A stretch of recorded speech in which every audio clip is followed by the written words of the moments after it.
So late last year, the Chief of Air Force launched the Air and Space Power Centre, which is an evolution from the Air Power Development Centre.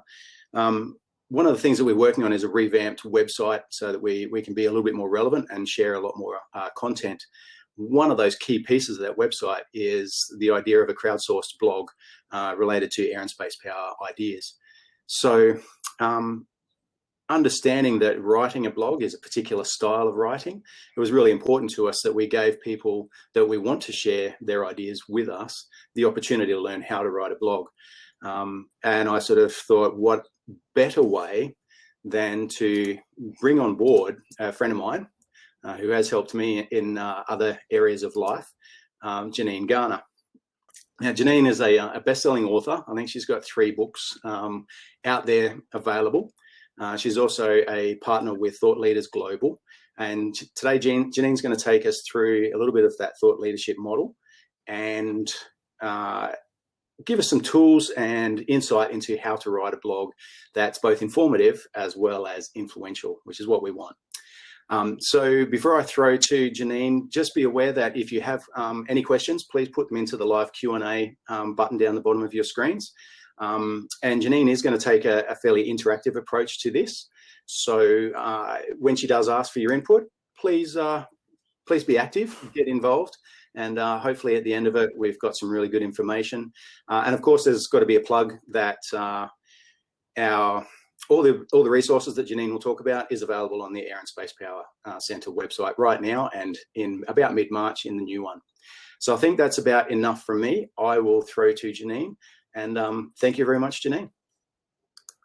It's my absolute pleasure. My absolute pleasure. There is nothing that gives me greater joy when somebody reaches out and says, Janine, we reckon that we've got a whole heap of great thinking, great ideas within our organization, and we really want to unlock those ideas and share them with each other.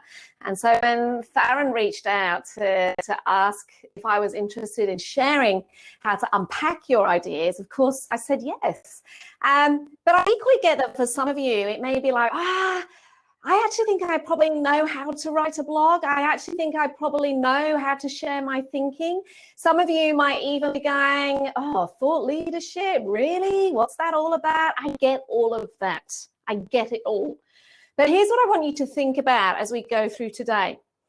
Imagine if you could influence more through the written word. Imagine if all of these ideas that you've got in your head, all of these things that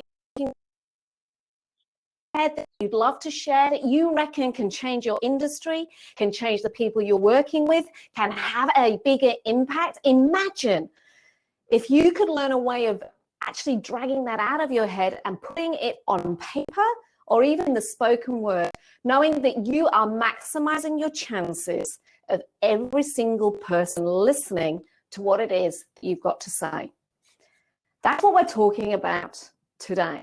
Now, this term thought leadership, which you've probably heard bandied about, was first actually coined in 1994 by a guy called Joel Kurtzman. Joel, at the time, was the editor-in-chief of Strategy and Business Magazine. And he actually said this. He actually said, thought leaders are those people who possess a distinctively original idea, a unique point of view, or an unprecedented insight into their. That's how he described thought leadership. The thing is, if you are able to actually catch your thinking, if you are able to articulate what it is that you think, what it is you know, that actually provides you with a competitive advantage. It allows you to drive change. It allows you to inspire action. It allows you to pave a path to the future. It allows you to share your thinking, to drive action, to drive behavior, to drive change, and to drive thinking. That's essentially what thought leadership is all about. And thought leadership can be used externally as a means of raising the profile, the caliber, the credibility of an industry or a business. But most importantly, and this is what Farron was talking about in his introduction, it can be used internally as a means of capturing and packaging the knowledge, the IP, the thinking, the smarts, the insights, the innovation within the four walls of air and space to enable everyone to benefit.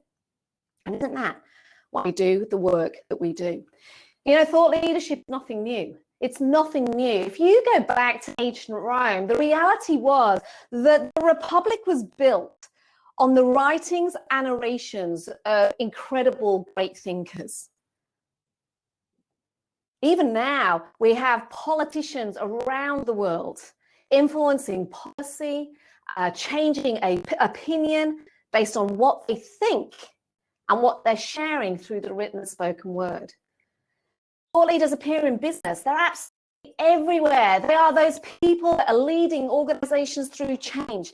They are those people that are creating new businesses and new industries. I think about the people behind the Netflix, the Stands, these incredible businesses that have come out of the woodwork as a result of the year that we have had in 2020. They are leading change. They are creating new businesses and new industries. But they're also individuals that are actually driving social impact, driving social change. And my favorite here, there's a guy called Daniel Flynn, who's actually based in Melbourne here in Australia. And in 2008, he saw the news sharing that there was this massive world water crisis. At the time, over 900 million people around the world didn't have access to safe drinking water. At the same time, in Australia, the bottled water industry was actually estimated to be worth around $600 million. Now, Daniel Flynn didn't think that was right. He couldn't get his head around how the hell can we have an industry of plastic bottled water worth $600 million, and yet there are 900 million people around the world that don't have access to safe drinking water. As Daniel Flynn and some of his uni mates essentially created this idea around a philanthropic way to selling water, and we launched of Thank You Water. Thank You Water was developed essentially to ensure that all profits made went back into creating safe water for millions of people around the world. And that initial thought leadership, that initial spark has not only changed the lives of millions of people around the world, but he has gone from one product to 40 products that he is selling. He has challenged the whole distribution and supply chain within Australia of how. And what I love is that I'm just going to bend down because his book's down here. In 2006, he wrote this book, Chapter 1. And he wrote Chapter 1 really as a means of sharing his story. But at the time, he challenged thinking. He wrote the book differently. You don't read this book like this. You read this book like this. The other thing he did is he wanted people to pay whatever they want for this book. And of course, the retailers around the world went, no, we can't do that. We have point of sale systems that are fixed in stone. We can't possibly stock your book and let people pay what the hell they want. But he got it through. Ooh, just got taken over by my jacket. He got it through. And actually, and interestingly, most people paid an average price point for the book, but this book is literally being a bestseller around the world. It's incredible. That is thought leadership. Thought leaders can have official or positions in organizations, but it doesn't just have to be those people. Thought leadership exists in your four walls. Ideas. It is people with thinking. It is people who want to drive action, drive change. Here on this webinar right now and in the four walls of your organization. The reality is the ideas and what you think will create your competitive advantage. The ideas and what you think, your IP, will allow you, if you share it, to have a multiplier effect, an amplification effect on the people within the industry, on the elevation of the industry, and help not only the industry and the people within the industry amplify their profile, but it will also help you. So who am I? Theron gave a little introduction on me. Janine Garner, you can probably hear this accent's a little bit strange. I'm from the UK originally. I actually started life in the UK and arrived in Australia at the age of 29. I literally threw away my corporate career in the UK and arrived here to start all over again. And essentially, I've got a 20-year corporate career. I work corporately for some of the world's best brands, building brands, rejuvenating brands, launching brands. It's essentially my corporate thing was marketing. The last proper job I had was group marketing director at Oraton Group. So I was looking after the Oraton brand and the Ralph Lauren brand throughout Asia. But 10 years ago, I decided to pack in that corporate job and I started my entrepreneurial journey. There's a couple of failed businesses along the way, but I did launch and built over the last 10 years an incredible networking organization that spanned across Australia. We were testing in Asia and in the UK, and we sold that business in 2019. Essentially, what I do now is I work with organizations. As Theron said, I have written 3 books all about connection and collaboration. This is my thought leadership. I speak and train with businesses around the world, really around how do we develop high-performing thinking? How do we develop future leaders? How do we build engagement? And most of all, how do we retain talent and IP? Because the challenges are really real right now. You know, we're all living and breathing this decade of crazy, crazy disruption. We know it. We're in it every day. We have never, ever before had to live, make decisions, make sense of a world where there are 3 massive macro challenges going on right now. The economic challenge, the social challenge, the health challenge on a macro level is impacting the globe, and all of us within it are trying to navigate our way through it. The other challenge that we're facing is there's actually information overwhelm out there. You know, it used to be that the smarts, the information was in the hands of the few. It used to be that the smartest people were those that were rich enough to go to university, study hard. They may go on to get PhDs. They would be able to charge a fortune, to travel the world, to speak. But then with the advent of the internet, the reality is information is everywhere and it is now in the hands of the many. So there is expertise everywhere. In fact, there are billions of search every day. There are 3,000 books printed globally every single day. And so how on earth are you going to get cut through your idea? Because what we're seeing is there's this insane always vacuum going on with information. You can see here, I've just flipped over to my iPad here. Essentially, what we've got going on right now is we have this engagement vacuum going on. What I mean there is we've become so desensitized to receiving new material that we're not even noticing this information that's coming at us. The second thing that's going on is there is a relevance vacuum, which is basically that even if we can access information, even if we can get onto the Air and Space portal and read all of these blogs, the reality is we're unable to, because there's so much information, bridge the gap that joins the understanding, because we're just so overwhelmed with all of this information. And so right in the middle, the big challenge that we have across all generations is a meaning vacuum going on, which essentially means that even if we get the information, even if we think that information is right for us, often we're not left with the necessary filters to really understand the real meaning. And so your job as thinkers, as smart people, as IP generators, as blog writers, is you have to build engagement. You have to signal relevance, and you've got to create meaning that matters.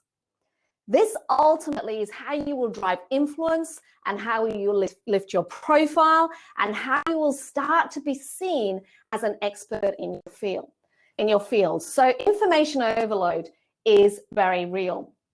The other challenge that we've got is there has been this skill evolution happened.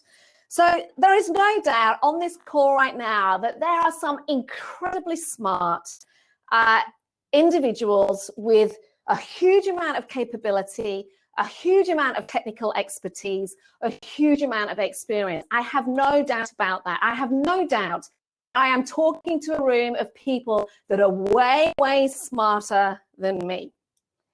But here's the thing, right? The world has changed and it is continuing to change.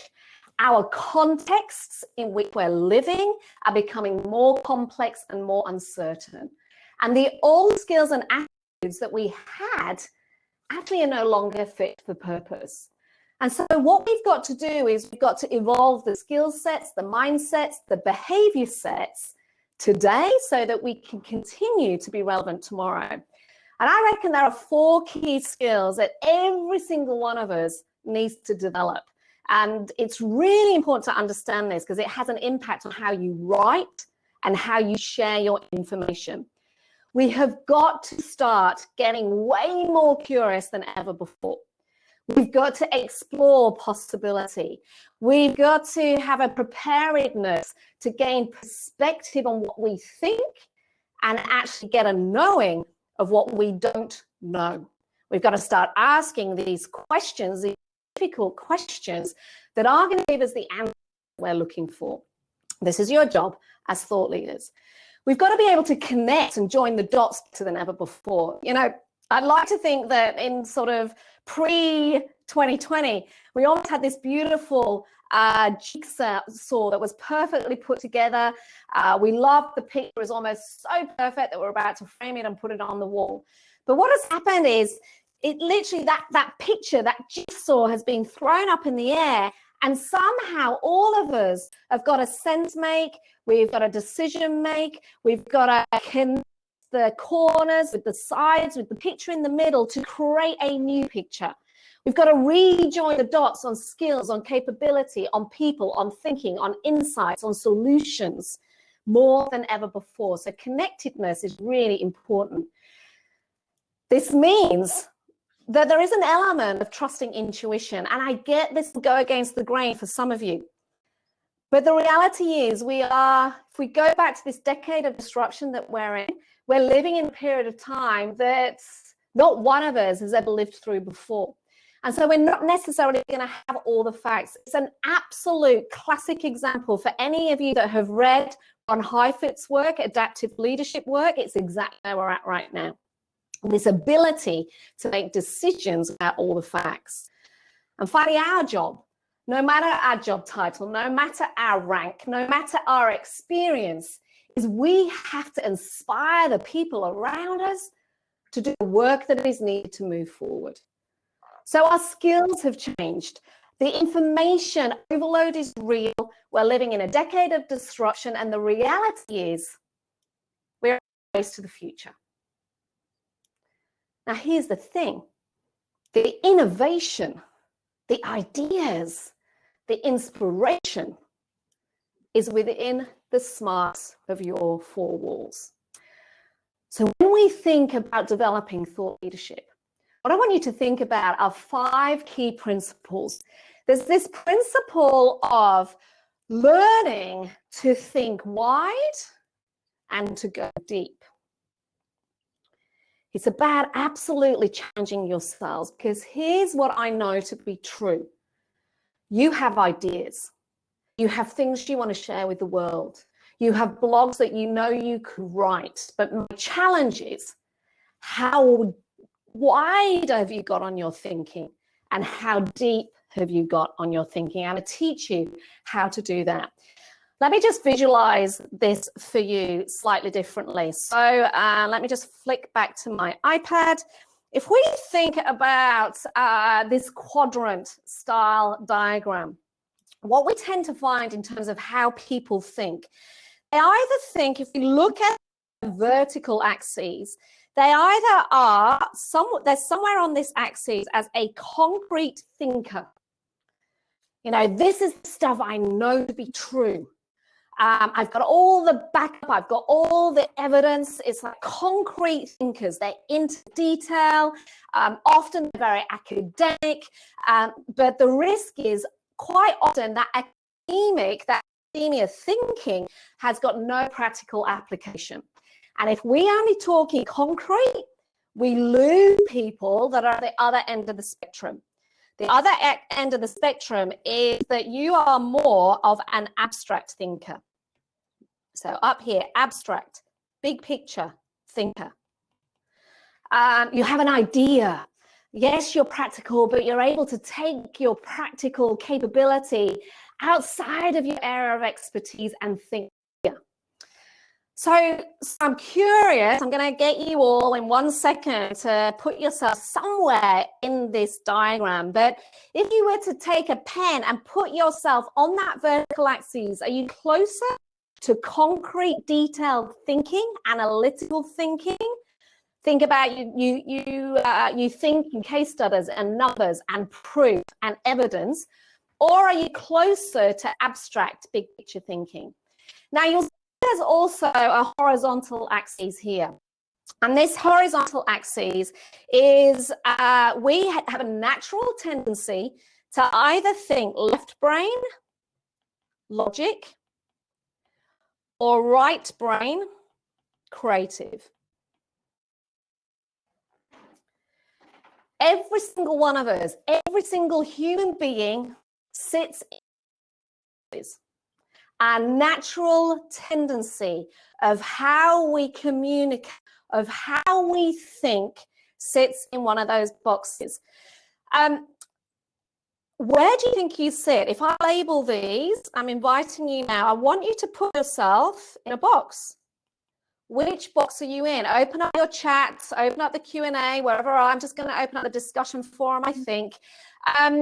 Whereabouts are you generally? If you think about yourself, how do you think? Where are you most comfortable in terms of the area in which you think? Give yourself a number. I'm asking you to label yourself. Stick it in the chat box. Let's see where you're at. Own it. I'm just going to look over at the Q&A. If there's any questions right now, no, we're good. Theron, maybe you can put yourself in the box. Where are you? Whoever else is online, awesome. Thanks, Travis. Thanks for being brave enough to do it. Lachlan, awesome. John, Percival, Melanie. So can you see, even just looking at that, everyone has a different a starting point. Now, the risk here, right, is if we only ever communicate here, as an example, the people whose natural communication learning style is over here won't be listening.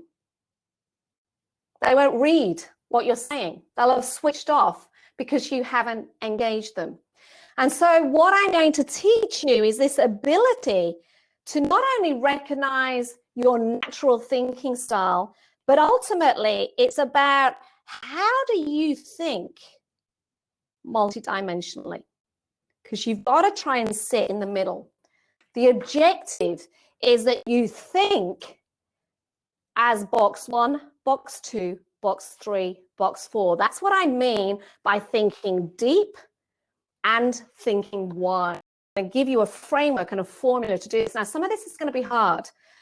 Because the bit, and Theron's experienced this because he's worked on this with me, the bit that we find hard is almost the absolute opposite to how we naturally work and think. And yet that's the bit we have to work at. Because the people that need the stuff that you're not doing, you won't influence. They're not going to listen to your stuff. It's like you're talking cricket to crickets. They'll just switch off. And so that's what we've got to do. So number one, we've got to actually think deep. Principle number one. Principle number two is this is all about increasing your influence and impact. It does not matter what you think, how smart you are, how much credibility you've got, if you cannot engage and inspire others to do the work that's needed. So this is all about increasing your influence and increasing your impact. Third principle, I want you to get remembered. I want you to become known for what it is that you think. In my world, call this professionally famous. How do you become known for what it is that you know? The more people we can influence, the more impact that we can have with our thoughts and our thinking, with our writing, what we speak, the bigger the impact we can have.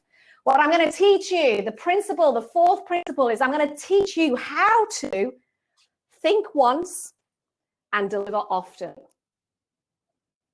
Can you imagine that? I'm teaching you how to think once, and yet through that one bit of thinking, you're going to be able to write, to speak, to do a vlog, to go on a panel, to lead a team, to inspire a room of people through thinking once.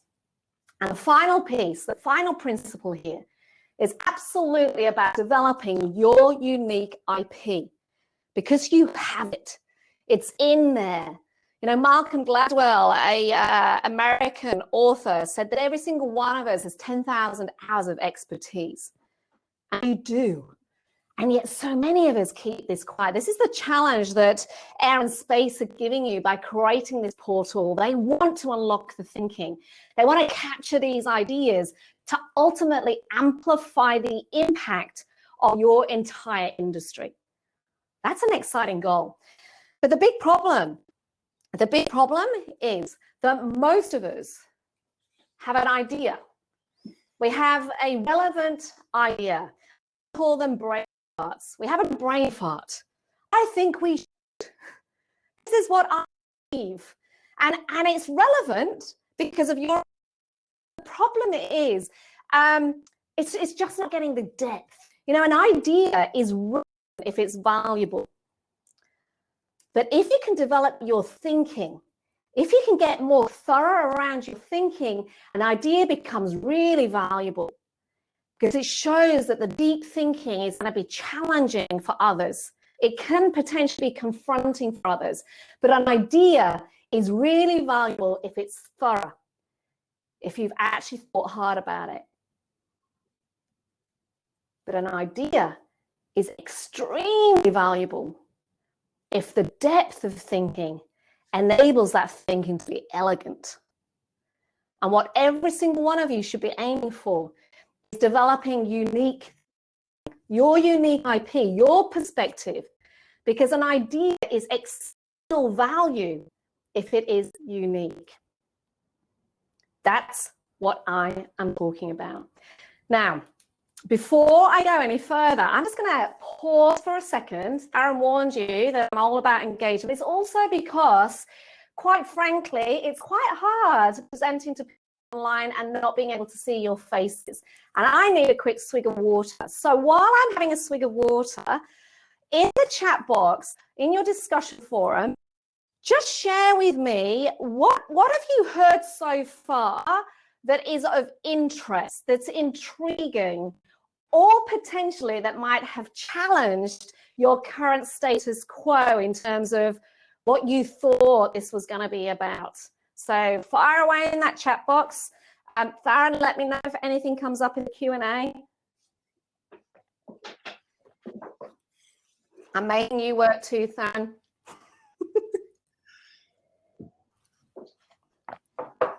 Gee, thanks, Janine. Oh, I know. Come on. I think people have been What have you heard? Ah, brilliant. Thank you, Mark. So Mark's curious.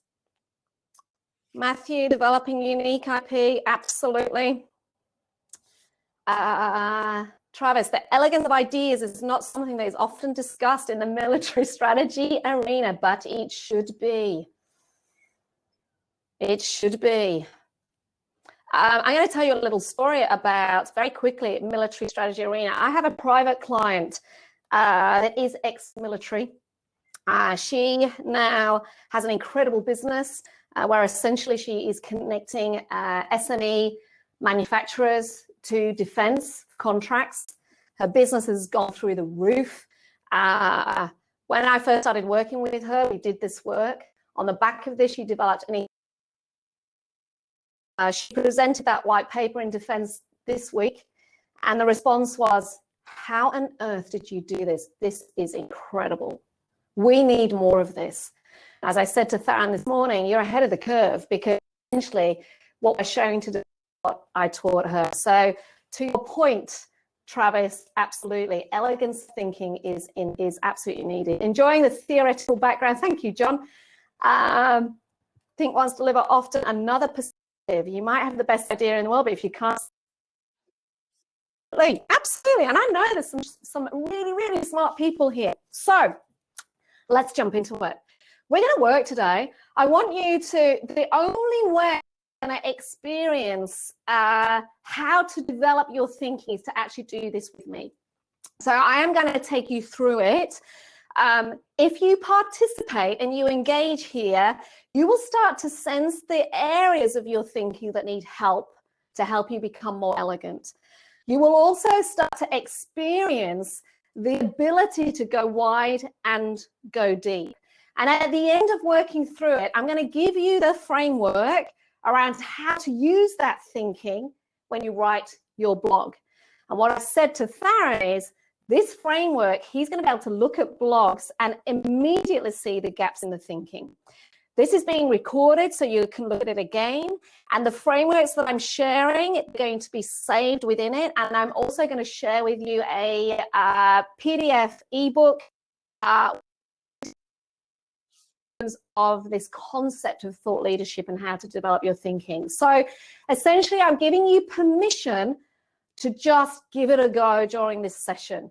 You can absolutely study this to the nth degree afterwards, but participating is the absolute of this session.